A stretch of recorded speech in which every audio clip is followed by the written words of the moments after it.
To get a vein, it's really not a good idea to have black plus white.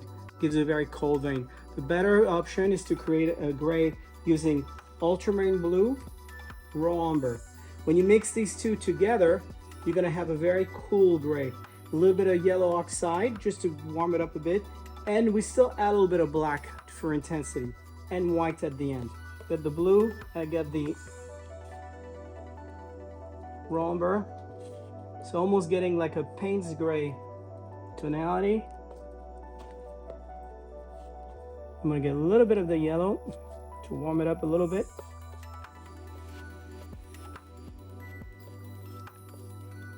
And get a little bit of black, and that's for intensity.